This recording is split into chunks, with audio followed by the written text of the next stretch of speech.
मजहर अब्बास साहब, लेकिन पार्टी नवाज शरीफ के नाम पे है, सियासत उनके नाम पे होती है, वोटर उनका है, तो अगर उनके नाम के आगे इश्तिहारी मफरूर लग जाएगा, नहीं आएंगे वापस, तो क्या आपको लगता है तब भी नून लीग की सियासत पे कोई असर नहीं पड़ेगा?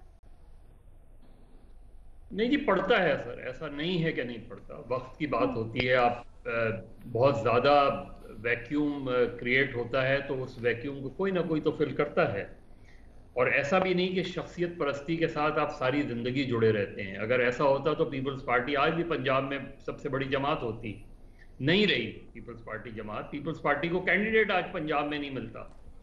तो अगर वो शख्सियत परस्ती और उसके उनके करोड़ों फॉलोअर्स पंजाब में थे तो वो कहाँ चले गए? तो ऐसा नहीं है कि वक्त नहीं बदलता।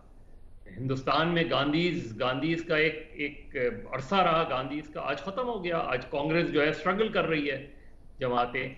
तो एक वक्त तक जरूर होता है, लेकिन ये नहीं है कि वो हमेशा सारी जिंदगी जुड़े रहते हैं इस खानदान के साथ। देखिए, मरियम नवाज साहिबा अगर ये समझती हैं कि सब चीजें गलत हैं तो फिर वो बाहर निकले, वो सोशल मीडिया से बाहर आए।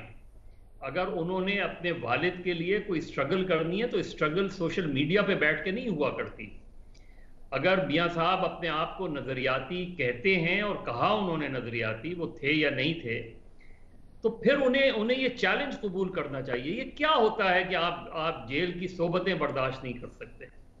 अभी कुछ पिछले हफ्ते में पढ़ रहा था कि एक किसान लीडर कोई 5 साल जेल में रहकर आया, उसको रिहा कर दिया गया, नहीं बना उस पर मुकदमा, 5 साल रहा। और उसमें एक जमाने में आसमा जहांगीर उससे मिलकर आई तो उन्होंने कहा कि उसने सारी जिक्र किया मां सिवाय जेल में होने वाली सोबतों का। उसने मुल्क की सियासत डिस्कस की, उसने किसानों मजदूरों की सियासत डिस्कस की, लेकिन उसने अगर कोई चीज डिस्कस नहीं की, वो ये की कि जेल में उसको सहूलतें मिल रही हैं या नहीं मिल रही हैं।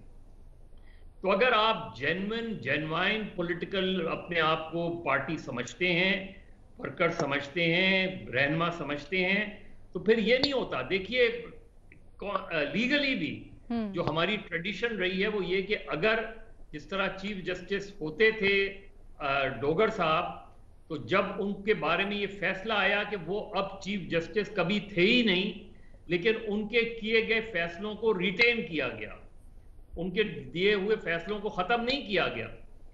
भुट्टो के ट्रायल में जस्टिस नसीम हसन शाह ने आके ये कहा कि उन पर दबाव था और दबाव के तहत उन्होंने फैसला दिया, लेकिन क्या वो सुप्रीम कोर्ट में आज भी फैसला तो मौजूद है, चाहे पीएलडी का हिस्सा हो या नहीं हो, लेकिन वो फैसला तो अपनी जगह मौजूद है।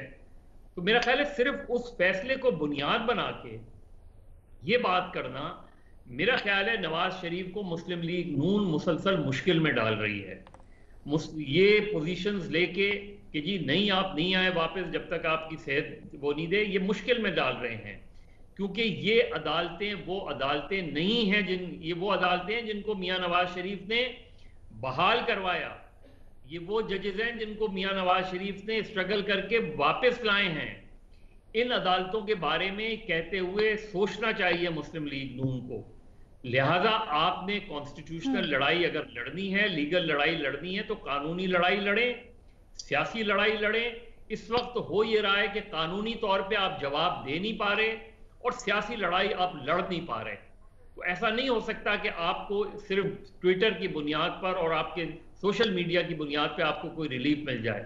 तो मुझे नहीं लगता कि मुस्लिम लीग नून की सियासत अगर ये 1, 1.5, 2 साल इसी तरह चलती रही तो मुस्लिम लीग नून की पॉपुलैरिटी और पोजीशन यही रहेगी। देखिए, पॉलिटिकल सपोर्ट स्विंग करती रहती है, ऊपर नीचे होता रहता है पॉलिटिकल सपोर्ट का, ऊपर नीचे होती रहती है पॉलिटिकल सपोर्ट। लेकिन अगर आप इसको फॉर ग्रांटेड समझ लें कि जी मेरा वोट बैंक तो कहीं नहीं गया, तो ये किसी भी सियासी जमात की सबसे बड़ी भूल होती है। लोग सिर्फ मुस्लिम लीग नून को फायदा उस सूरत में हो सकता है कि अगर इमरान खान डिलीवर ना करें, अगर पंजाब में वो कोई रिफॉर्म्स ना करें। लेकिन अगर पंजाब में वो पॉलिटिकल रिफॉर्म्स कर जाते हैं, इकोनॉमिक रिफॉर्म्स कर जाते हैं, लोगों को अगले 2-2.5 साल में चीजें तब्दील होती नजर आती हैं, तो मुस्लिम लीग नून ये ख्याल ना करे कि उसका वोट बैंक अपनी जगह मौजूद रहेगा। अच्छा मसब, ठीक है ठीक है, ये जो आपने स्टेटमेंट दिया ना, बड़ी इंटरेस्टिंग स्टेटमेंट है। भट्टी साहब के पास लेके चलते हैं, उनका कमेंट भी शामिल करते हैं।